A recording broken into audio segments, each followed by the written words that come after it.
Aujourd'hui, je vais vous parler d'un bien commun, d'une richesse du pays qui est absolument essentielle mais à laquelle pourtant on ne pense presque jamais. Je vais vous parler du réseau électrique.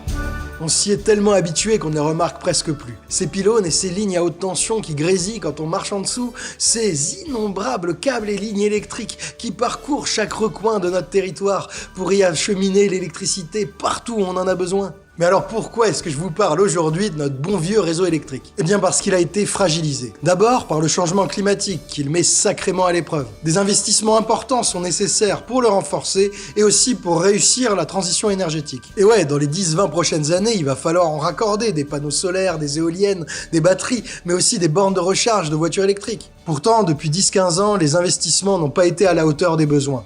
La qualité de service s'est dégradée, les délais de raccordement ont explosé. L'égalité devant le service public est également mise à mal. Il n'y a qu'à comparer Paris, où les coupures sont inexistantes et réparées dans l'instant, au réseau électrique fragile des départements ruraux. Pourtant, quand on regarde nos factures d'électricité, la part qu'on paye pour nos réseaux électriques, elle a fait que monter, plus 37% depuis 2017. Où est passé l'argent? C'est cette histoire qu'on va vous raconter maintenant. Mais juste avant, il faut que je vous dise qu'on fait cette vidéo avec le soutien du CSEC d'Enedis. Enedis, on va vous en parler, mais c'est eux qui gèrent une très grande partie de notre réseau électrique. Et le CSEC, c'est le comité social et économique central, dans lequel les syndicats ont une place importante. L'électricité, vous le savez, c'est un sujet qui nous passionne, donc on a tout de suite répondu oui, et vous allez voir, vu ce qu'on a trouvé avec nos recherches, ça valait le coup.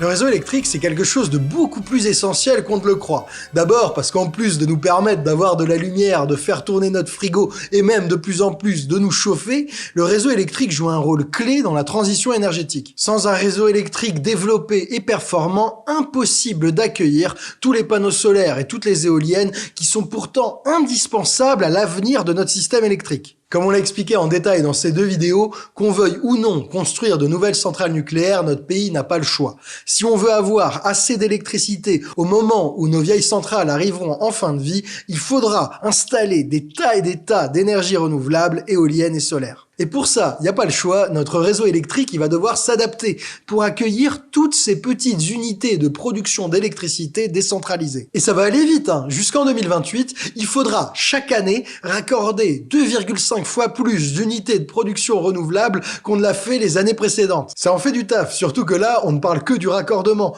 On ne compte pas toutes les adaptations nécessaires au réseau pour encaisser cette production d'électricité qui va varier avec le vent ou avec l'ensoleillement. Mais c'est pas tout, parce que notre réseau électrique, il va aussi devoir accompagner la montée en puissance de la voiture électrique. Fin 2024, Enedis avait déjà installé 1,3 million de bornes de recharge de voitures électriques. Mais dans 5 ans, il est prévu d'en avoir 7 millions. Là encore, ça fait du boulot. Ensuite, on a le changement climatique qui met à mal notre réseau électrique et ça ne va pas aller en s'arrangeant. Rien qu'en 2023, notre pays a connu 17 tempêtes exceptionnelles, dont la tempête Ciarán avec ses rafales à plus de 200 km/h qui ont fait de sacrés dégâts en Bretagne.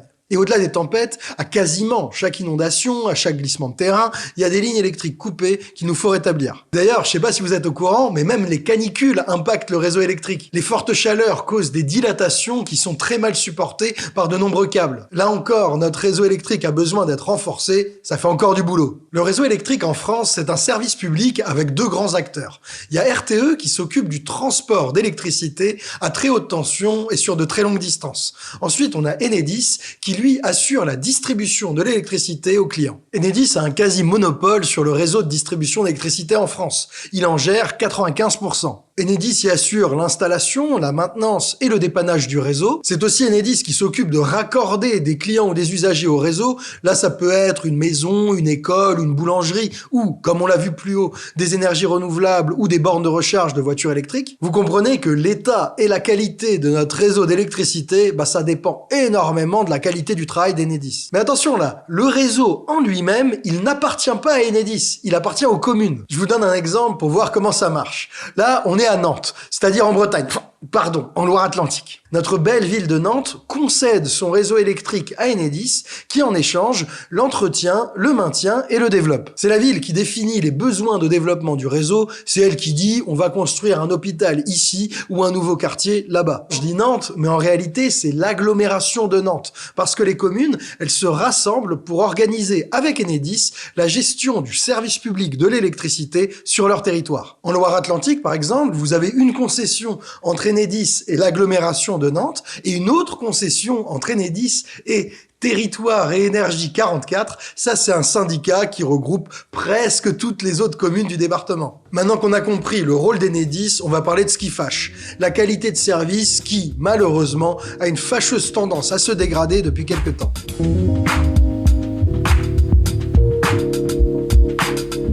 Entre les années 80 et le début des années 2000, il y a eu une forte amélioration de la qualité de service de notre réseau électrique. Et c'est pas moi qui le dis, c'est la Cour des comptes. En 2000, la France a transposé la directive européenne qui prévoyait l'ouverture à la concurrence du marché de l'électricité. Hasard du calendrier, ou pas, les années suivantes, la qualité de service s'est nettement dégradée. En 2002, un client connaissait en moyenne 43 minutes de coupure électrique sur l'année. En 2009, c'était 86 minutes, le double. Et ces données ne comptent pas tous les événements climatiques exceptionnels. Ensuite, le service s'est légèrement amélioré, mais sans jamais retrouver la qualité de service du début des années 2000. On observe même une nouvelle dégradation récente. L'accès à l'électricité est un droit et la qualité du réseau une mission de service public. En théorie, on devrait toutes et tous avoir accès à un réseau électrique fonctionnel. Pourtant, quand on regarde les coupures de courant, les inégalités territoriales sautent aux yeux. Il dit que sur une année, il ne faut pas dépasser 35 coupures brèves, 6 coupures longues et au total 13 heures de coupures de courant cumulées. À Paris, il y a moins d'un usager sur 1500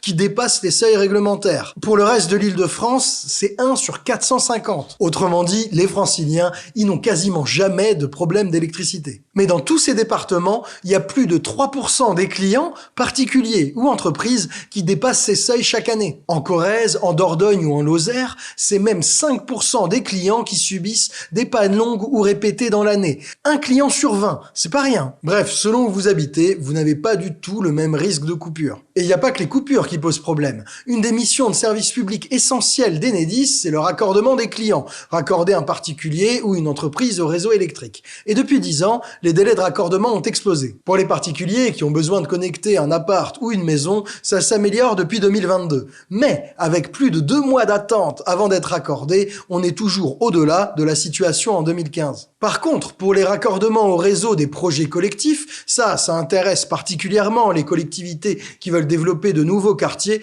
Là, la situation s'est nettement dégradée. Il faut attendre 1 mois et demi en plus qu'en 2015. Et si jamais vous portez un gros projet qui a besoin d'être raccordé au réseau à haute tension, là, accrochez-vous. 8 mois d'attente aujourd'hui contre même pas 4 mois et demi en 2015. Alors, peut-être que le raccordement des immeubles, des bureaux et des nouveaux quartiers souffre parce qu'Enedis est en train de mettre le paquet sur le raccordement des parcs solaires et éoliens. Mais même pas. Si vous voulez raccorder un parc solaire, il vous faudra attendre 9 mois.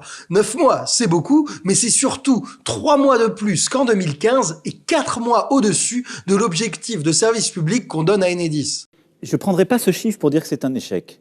Ça n'a pas marché. Mais derrière tous ces chiffres se cachent des situations humaines et économiques qui peuvent être compliquées. Vous avez par exemple des agriculteurs qui ont investi dans des panneaux solaires et qui doivent attendre plus d'1 an avant de les faire marcher. Bref, entre les délais de raccordement, la durée des coupures qui stagnent depuis 10 ans et les inégalités territoriales, vous voyez que notre réseau électrique, il n'est pas en grande forme. La question c'est, pourquoi est-ce qu'on n'est pas au niveau? Si la qualité de notre réseau électrique se dégrade, c'est d'abord dû à un manque de moyens. Le réseau électrique, il est financé par ce qu'on appelle le TURP, le tarif d'utilisation des réseaux publics d'électricité. Entreprises comme particuliers, au tarif régulé ou au prix de marché, qu'ils soient chez EDF ou chez des fournisseurs alternatifs, tous les consommateurs d'électricité payent le TURP. Le niveau du TURP est fixé pour 4 ans par une autorité administrative indépendante, la CRE, Commission de régulation de l'énergie. Cette enveloppe du TURP est répartie entre RTE, qui maintenant, vous le savez, gère le transport d'électricité sur des longues distances, et Enedis, qui assure la distribution aux clients. Sur vos factures, le TURP, c'est la ligne don par acheminement que vous retrouvez quelque part. Et là, selon votre abonnement, votre consommation et les années, ça représente grosso modo 30% de la facture. L'enveloppe du TURP représente environ 90% des revenus d'Enedis. Et justement, on en fixe le montant chaque année pour couvrir l'ensemble des besoins du service public de distribution de l'électricité. C'est-à-dire la maintenance et l'entretien du réseau, mais aussi les investissements. Des investissements pour améliorer ce réseau, pour accompagner la transition énergétique et aussi pour s'adapter au changement climatique. De quels moyens dispose Enedis? Eh bien justement, sur les 15 dernières années, ces moyens ont augmenté de 50%. Ça a l'air pas mal, mais pas si vite. Parce que si on tient compte de la hausse des prix, le tableau n'est pas du tout le même. Net d'inflation, l'augmentation réelle n'est que de 16% en 15 ans. C'est pas énorme quand on connaît les défis que pose la transition énergétique et l'adaptation au changement climatique. On voit même que jusqu'en 2020, Enedis a dû fonctionner à moyens constants. Et si on regarde non plus l'ensemble des moyens, mais spécifiquement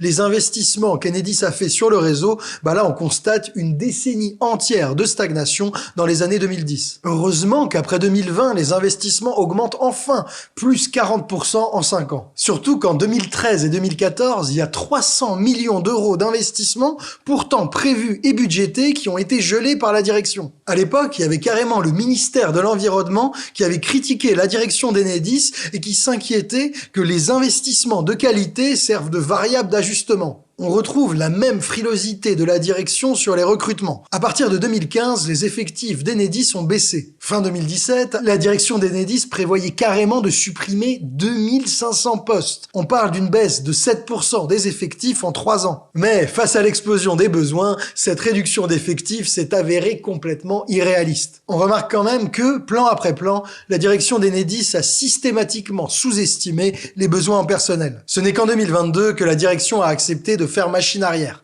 Elle s'est enfin lancée dans un plan de recrutement et les effectifs ont commencé à remonter. Comme pour les investissements, il y a malheureusement beaucoup de temps qui a été perdu. Recruter et former du personnel compétent, ça prend du temps. Conséquence de cette mauvaise anticipation de l'augmentation des besoins de main-d'œuvre, les équipes d'Enedis, elles se retrouvent sous pression. Les heures supplémentaires se multiplient, on voit aussi une augmentation des astreintes. Ça, c'est les moments où le personnel est de garde pour faire face aux urgences et plus dramatiquement, les accidents du travail avec arrêt maladie, eux, ils ont carrément doublé depuis 2017. On comprend donc que si la qualité de nos réseaux se dégrade, c'est pas tant que les agents d'Enedis se tournent les pouces. C'est bien plutôt à cause d'un manque de moyens pour investir et d'une mauvaise anticipation de l'activité qui a mis les équipes sous pression. D'ailleurs, en parlant de manque de moyens, faut qu'on vous parle de la cerise sur le réseau. Enedis est une filiale d'EDF qui a été séparée du groupe au moment de l'ouverture à la concurrence. Mais EDF détient toujours 100% du capital d'Enedis. Et EDF, c'est un actionnaire, disons, gourmand. De 2012 à 2024,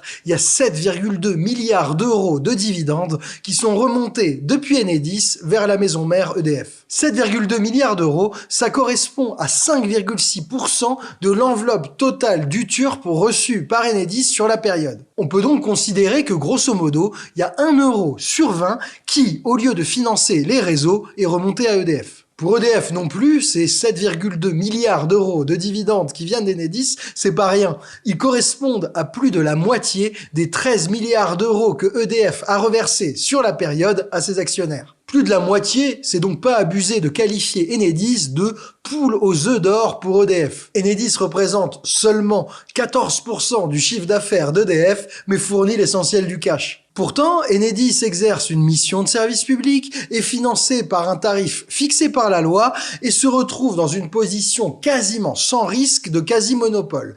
Qu'est-ce qui justifie qu'Enedis fasse autant de profits? C'est une question qu'on n'est pas les seuls à s'être posée, à vrai dire. La Cour des comptes elle-même juge que les profits d'Enedis sont trop élevés et qu'il n'y a pas de raison qu'1 euro sur 20 du TURP, tarif payé par les consommateurs pour financer le réseau, se retrouve en réalité en dividendes dans la poche d'EDF. Maintenant, qu'est-il advenu de ces juteux dividendes remontés à EDF? L'actionnaire principal d'EDF, c'est l'État. Jusqu'à sa nationalisation complète en 2023, l'État possédait, grosso modo, 84% du groupe EDF. Pendant les quinquennats de Nicolas Sarkozy et de François Hollande jusqu'en 2015, l'État a fait pression sur EDF pour qu'elle lui fasse remonter du cash sous la forme de dividendes. Maintenant, vous savez qu'une grande partie de ce cash qu'EDF faisait remonter à l'État, il venait en réalité des caisses d'Enedis. Ça veut dire qu'il y a une partie du TURP qu'on payait toutes et tous pour financer des réseaux électriques de qualité qui s'est retrouvé un impôt dissimulé qui remonte remonter dans les caisses de l'État pour financer des politiques austéritaires menées par différents gouvernements. Avouez que c'est pas top. En 2016, changement d'attitude. L'État n'a plus tellement pris d'argent à EDF. L'État se faisait payer son dividende d'EDF non plus en cash, mais sous la forme d'actions. Ça fait que depuis une dizaine d'années, donc, le plus en plus gros dividende d'Enedis, il a surtout servi à enrichir les actionnaires privés d'EDF et à financer l'activité du groupe EDF en son entier. En 2023, première année après la nationalisation complète du groupe, il y a plus d'1,2 milliard d'euros qui sont passés d'Enedis à EDF pour financer l'activité du groupe. Maintenant qu'on est toutes et tous conscients de la dégradation de la qualité de service, des délais de raccordement et des conditions de travail, on pourrait penser qu'il y avait largement de quoi utiliser cet argent à l'intérieur d'Enedis. Maintenant, qui est responsable de cette politique de dividendes qui, il faut bien le dire, sacrifie la qualité de notre réseau électrique? Eh bien, c'est l'État. L'État est le seul actionnaire et donc le seul donneur d'ordre du groupe EDF et donc de sa filiale Enedis. L'État a la responsabilité de mettre fin à cette situation. Il doit faire en sorte que la part acheminement qu'on paye chacun et chacune sur nos factures d'électricité, eh ben, ça finance réellement un service public, un réseau électrique de qualité et que ça ne serve plus de rustine aux politiques énergétiques d'EDF, ça c'est ce qui se passe maintenant, ou pire, comme c'était le cas auparavant, que ça ne serve pas de vache à lait pour gaver des actionnaires gourmands, que ces actionnaires soient publics ou privés.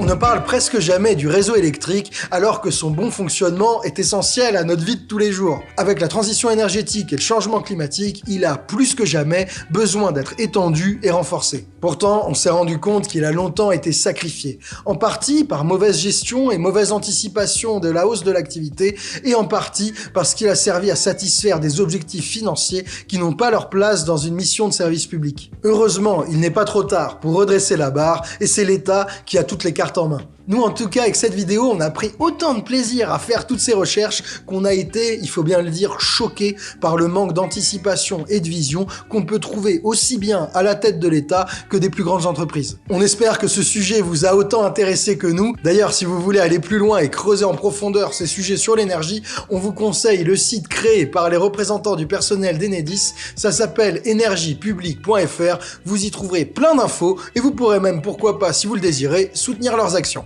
Et on compte sur vous pour faire tourner l'information au maximum. On a aussi hâte de lire ce que vous en avez pensé en commentaire. Dites-nous toutes vos questions, vos critiques, on sera ravis d'y répondre. Et puis, comme d'habitude, n'hésitez pas à partager et à commenter, comme je l'ai dit, mais aussi à liker la vidéo et maintenant à la booster. C'est une nouvelle fonctionnalité pour propulser au maximum cette vidéo dans l'algorithme. J'en profite pour remercier le CSEC d'Enedis pour nous avoir motivés à nous lancer dans toutes ces recherches et puis surtout pour défendre au jour le jour une conception ambitieuse du service public de l'énergie. Moi je vous dis à très bientôt, ici ou pourquoi pas sur notre site Osons Comprendre. Le site a tout récemment fait peau neuve. Si vous n'y êtes jamais allé, c'est l'occasion de le découvrir. Vous y trouverez aussi le meilleur de notre boulot et tout un tas de vidéos exclusives. Moi je vous fais des gros bisous et je vous dis à bientôt. Prenez soin de vous.